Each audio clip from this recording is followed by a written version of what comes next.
الحمد لله والصلاة والسلام على مولانا رسول الله وآله وصحبه. شعبي العزيز، يخالجنا في هذه اللحظة التاريخية شعور مزيج من السعادة بالتوجه إليك في أول خطاب لنا نلقيه عليك، ومن الألم لفقد والدنا الملهم في وقت كنا في أمس الحاجة إلى المزيد من عطائه. لقد جاهد والدنا المنعم لإسعادك منذ ريعان شبابه، باذلا أقصى الجهود ومواجها أعظم الشاسب جليله، وشيد للمغرب صرحا منيعا أغناه بعطاءاته ومنجزاته. ولم يختره الله إلى جواره يوم الجمعة الماضي إلا بعدما أدى الأمانة على نحو أثار الإعجاب والتقدير والإكبار. إنك ولا شك شعبي العزيز أحسست بافتخار واعتزاز وأنت تعاين وفود العالم ممثلة بالملوك والرؤساء وكبار المسؤولين يشاركوننا مشاعر الألم والحزن ويقدمون لنا العزاء والمواساة، مما حثنا على المزيد من الصبر والاحتساب. وإن موقفك الصادق في هذه المحنة شعبي العزيز ليجعلنا نقدم لك كبير التنويه، إذ أعربت عن ألمك بهدوء وانضباط وبأحاسيس لا شك أن فقيدنا المرحوم بكرم الله تلقاها راضيا عنها في مثواه. فبارك الله لك صدق مشاعرك وعظيم تعلقك بالراحل العزيز ومتين تشبثك بشخصي وأنا أضع قدمي على صعيد المسؤولية العظمى، مما يقوي فينا العزم على مواصلة البناء يدا في يد، وفي تلاحم بيني وبينك سيبلوره العمل المشترك الذي سنحقق به جليل الأهداف وما نتطلع إليه من كبير الآمال. شعبي العزيز، لقد قيد الله لنا أن نتربع على عرش أجدادنا الميامين وفق إرادة والدنا الذي أسند إلينا ولاية عهده، وبناء على مقتضيات الدستور وطبقا للبيعة التي التزم بها ممثل الأمة، فتسلمنا المشعل من يد والدنا قدس الله روحه لممارسة مسؤولية قيادة البلاد، ونحن بحول الله مصممون العزم على مواصلة مسيرة التطور والنماء لصالحك شعبي العزيز ولفائدة جميع فئات الشعب، ولا سيما الفئات المحرومة التي يستأثر مصيرها باهتمامنا والتي نوليها عطفنا وحنونا. وإننا نحمد الله على أن أسس سياستنا الداخلية بارزة المعالم واضحة السمات، وأن المطلوب هو ترسيخها ودعمها. لذا فنحن متشبثون أعظم ما يكون التشبث بنظام الملكية الدستورية والتعددية الحزبية والليبرالية الاقتصادية وسياسة الجهوية واللامركزية وإقامة دولة الحق والقانون وصيانة حقوق الإنسان والحريات الفردية والجماعية وصون الأمن وترسيخ الاستقرار للجميع. وبالنسبة للمؤسسات الدستورية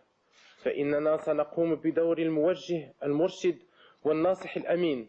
والحكم الذي يعلو فوق كل انتماء. إن جميع المغاربة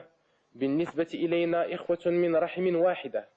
وأبناء بررة متساوون تشدهم إلينا روابط التعلق والولاء.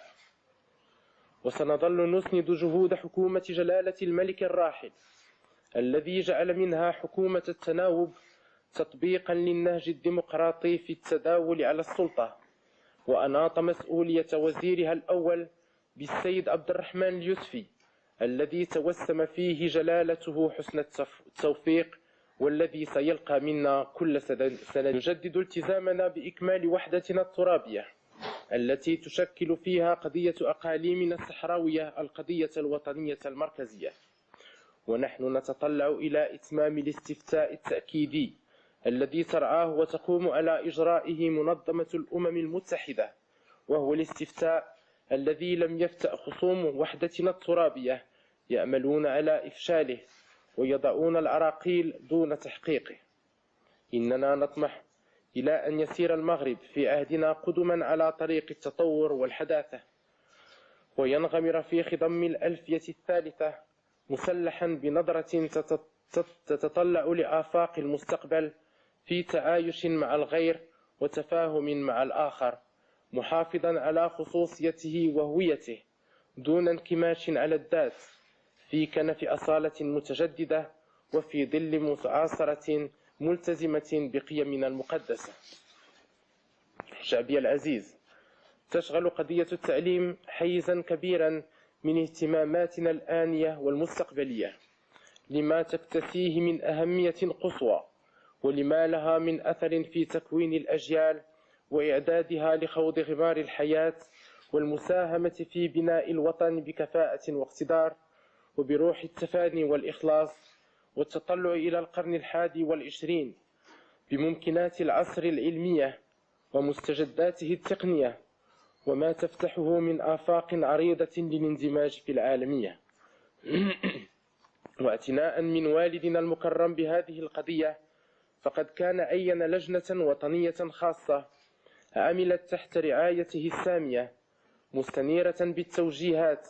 التي تضمنتها رسالته الملكية في هذا الصدد. وقد توجت اللجنة جهودها الحميدة بوضع مشروع ميثاق وطني للتربية والتكوين،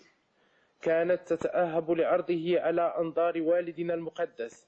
لولا أن الأجل وافاه. وسنولي هذا المشروع ما هو جدير به من عناية تتناسب وما نعلق عليه من آمال في هذا المجال الحيوي وفي التغلب على البطالة ومحو آثارها وفتح أبواب الشغل مشرعة أمام شبابنا الناهض، وحثهم على الاجتهاد والابتكار وأخذ المبادرة في غير توان أو تواكل. وسنولي عنايتنا كذلك مشكلة الفقر الذي يعانيه بعض أفراد شعبنا، وسنعمل بمعونة الله وتوفيقه على التخفيف من حدته وثقله. وفي هذا الصدد كان والدي رحمه الله قد شرفني بقبول اقتراح إنشاء مؤسسة يختار لها من بين الأسماء اسم مؤسسة محمد الخامس للتضامن، تهتم بشؤون الفقراء والمحتاجين والمعوقين. عاهدنا أنفسنا على تفعيل دورها وإحاطتها بكامل الرعاية والدعم. ومن الأمور التي سنوجه لها اهتمامنا الخاص قضايا جاليتنا القاطنة بالخارج، والتفكير الجدي في تدليل الصعاب التي تعترض طريقها، والعمل على حل مشاكلها وتمتين عرى انتمائها للوطن الأم. شعبي العزيز، إن انشغالنا بقضايانا الوطنية دعائمها والدنا المنعم، والتي أقامها على التوجه العربي الإسلامي في عناية بمختلف مشاكل أشقائنا العرب وتجاوب مع همومهم، وما نرمي له جميعا من مصالحة والتئام وتعاون في تجاوز لسلبيات الواقع ونظر بعيد إلى المستقبل على أساس من تاريخنا الحافل المشترك ومن مقوماتنا الحضارية والثقافية، ومن القيم التي يزخر بها ديننا الحنيف في وسطيته واعتداله، وفي سماحته وانفتاحه، ودعوته الدائمة إلى السلم والتعايش والتعارف وحفظ الحقوق التي كرم الله بها الإنسان، والتي أقرتها المواثيق الدولية التي كان المغرب سباقا إلى توقيعها والانضمام إليها. وبفضل تمسك المغاربة بهذه القيم على امتداد 14 قرنا، تسنى لبلدنا العزيز أن يكتسب مناعة أتاحت له أن يصمد لشتى الزوابع ويتجنب الوقوع في مزالق التاريخ ومهاوي أحداثه المتعاقبة. وإننا تحفزا من هذا المنظور نعير اهتماما خاصا لبناء المغرب العربي الكبير الذي نعتز بالانتماء إليه، ونجد لإقامته على ثوابت راسخة من الأخوة الصادقة والتعاون الخالص، وما يقتضيان من تصفية الأجواء وإزاحة جميع العراقيل وأسباب التأثر. وقد خلف حضور أشقائنا رؤساء دول المغرب العربي في طليعة المؤذين أحسن الوقع في نفسنا وأعظم الأثر. وكان لقاؤنا مع الصديق الكبير فخامة الرئيس عبد العزيز بوتفليقة مثار ارتياح لنا مفعم بالتفاؤل والأمل في أن يتحقق هذا الهدف على النحو الذي يقوي التماسك والالتحام ويشيع الاستقرار والازدهار، وهو مطمح نسعى إلى أن يتم تحقيقه كذلك في الشرق الأوسط على أساس الشرعية الدولية وطبقا لما تم إبرامه من اتفاقيات، حتى يتمكن إخوتنا الفلسطينيون من العيش في سلام وحسن جوار داخل دولتهم المستقرة الآمنة، وحتى تعرف أقطار المنطقة كلها ما هي به جديرة من تقدم ورقي، وما هي له مؤهلة من دور إشعاعي كبير. وإذا كان المغرب ينتمي إلى العالم العربي والإسلامي، فإن موقعه الجغرافي على رأس القارة الإفريقية، مطلا في شماله على أوروبا وفي غربه على أمريكا، يحتم علينا متابعة سياسة والدنا المقدس المتسمة بالتفتح والحوار، بتقوية روابط التعاون مع أشقائنا الأفارقة، وتمتين أواصر التبادل مع أصدقائنا الأوروبيين والأمريكيين، بما يعود على منطقتنا والعالم كله بالنفع والخير، في إطار أخذ وعطاء مستمرين، وفي نطاق التقدير والاحترام والسعي إلى أن يؤم الأمن والسلام. شعبي العزيز، إننا في ختام خطاب العرش هذا